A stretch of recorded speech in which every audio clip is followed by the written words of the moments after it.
Thank you for joining us today. Go right ahead. Good morning, Chairman Jordan, Ranking Member, and members of the committee. Thank you for the opportunity to appear before you today to highlight how we can take action together in a bipartisan fashion to save lives and prevent tragedies. I'm here today because of the extraordinary woman alongside me, Georgina Cornago from Lynbrook, New York, who I'm honored to represent here in Congress.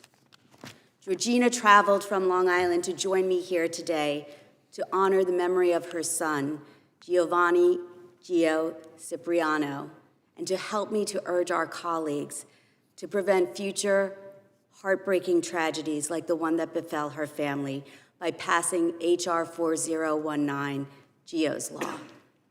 This bipartisan legislation, which I'm proud to have introduced alongside my Republican colleague from Long Island, Chairman Andrew Garbarino, would help equip law enforcement officers across this country with access to life-saving EpiPens for emergencies.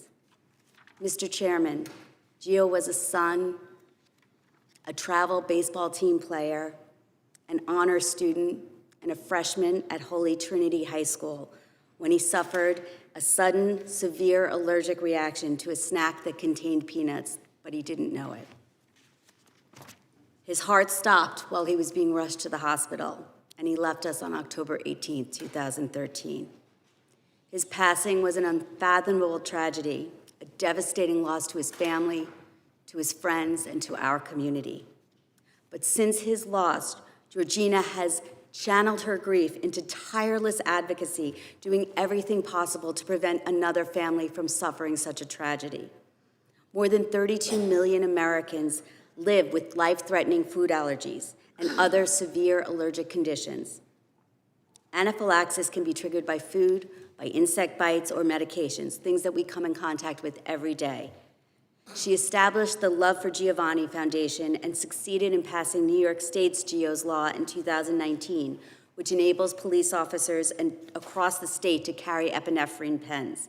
Starting with her hometown police department in the village of Lynbrook, she worked to expand these programs throughout Nassau County, Westchester County, and Suffolk County, where just earlier this year, the cops were able to save a 72-year-old bee sting victim who was suffering a life-threatening allergic reaction just 2 days after they started stocking EpiPens in their police cars.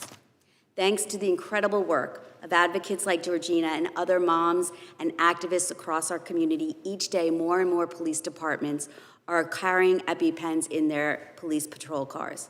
However, these devices cost up to $600 per use, which can make it very difficult for smaller departments to stock them. That is why this bipartisan bill, Gio's Law, would establish the first ever federal grant program in the U.S. Department of Justice to equip law enforcement agencies across the country with EpiPens and to train officers on how to safely administer them. This competitive grant program would help offset the cost of epinephrine for qualified state and local law enforcement agencies, just like the existing OJP and COPS grant programs for body-worn cameras, bulletproof vests, and other equipment and technology. The bill would also standardize training for officers on how to recognize the symptoms of anaphylaxis and how to administer EpiPens. It would ensure that there are good Samaritan laws and safe harbor protections to protect the police, and it would promote outreach and awareness about the use of epinephrine. This is a bipartisan, pro-law enforcement, public safety issue. Our brave police officers are often the first ones to arrive on the scene in an emergency, and they deserve to have the equipment they need to save lives. I'm proud to say that this bill has been endorsed by the National Association of Police Organizations, the Asthma Allergy Foundation of America, the Food Allergy Nurses Association, the American Academy of Allergy, Asthma, and Immunology. Mr. Chairman, we don't have to read about another American losing their life to a severe allergic reaction. We can take the steps together to end these tragedies. Let's fund our police. Let's give them the tools that they need so they can continue to be heroes in our community. I'm asking for your help to advance this critical bipartisan measure in memory of Gio, to better equip our police officers, save lives, and American people. Chairman Jordan, Ranking Member, thank you all for your time. Thank you for your work on this committee. Thank you for serving our country and supporting our law enforcement. Thank you, Mr. Chairman, for agreeing to meet with me and Georgina later today. I look forward to working with all of you, my colleagues on both sides of the aisle, to pass GEO's law. Thank you so much. Thank you. And Regina, thank you. God bless you. Appreciate your work. We have one of our staffers who also happens to be a police officer and travels with me almost all the time. He carries the EpiPen because if he gets stung by a bee, it gets serious real quick. And so we appreciate what you're trying to do there. We look forward to talking later.